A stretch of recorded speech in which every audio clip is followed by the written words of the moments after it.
மாநாட்டினுடைய ஒட்டுமொத்தமான செய்தி என்னன்னா, நாம் தமிழர் கூடாரம் காலி ஆயிருச்சு, நாம் தமிழர் வாக்குகள் சரிஞ்சிருச்சு, இவர் வந்த பிறகு 8.2 இந்த 0.2 மாறிடுச்சு, கருத்து கணிப்புல இல்லாதளுக்கு போயிருச்சு, சீமான் இருந்த இளைஞர்கள்லாம் இந்த பக்கம் போயிட்டாங்க அப்படின்னு சொன்னவன் அத்தனை பேருக்கும் நேர்த்தைய மாநாடு ஒரு செய்தியை கடத்திருக்கிறது. நாம் தமிழர் கட்சியின் கூட்டத்தை எவனாலையும் எந்த கொம்பனாலையும் கை வைக்க முடியாது. நாம் தமிழர் கட்சியுடைய வாக்குகள் அது தலைவர் பிரபாகரனுக்காக விழுகிற வாக்குகள், அது தமிழுக்காக, தமிழ் மொழிக்காக, தமிழ் இனத்திற்காக, தமிழ் கலாச்சாரத்திற்காக, தமிழ் பண்பாட்டிற்காக, தமிழ் தேசியத்திற்காக அண்ணன் சீமான் நிற்பதால் அவருக்காக விழுகிற வாக்குகள். அதை யாராலையும் எப்போதும் டிஸ்டர்ப் பண்ண முடியாது, தொல்லை பண்ண முடியாது, தொட முடியாது. காணொலி போட்டாங்க ஒரு பாட்டு, ஒரு புலி ஓடி வரும் 1.2 4 7.2 8.2 அப்படின்னு புலி வந்து நிற்கும். புலி நகத்துல இருந்து அப்படியே சீமானுடைய ஷூ வந்து சீமான தலைமை நிற்பாரு.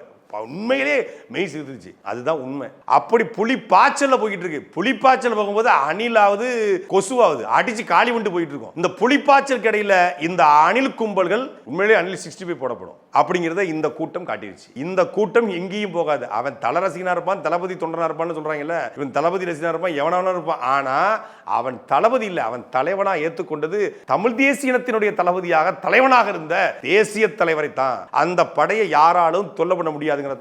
இந்த கூட்டம் காட்டியிருக்கிறது.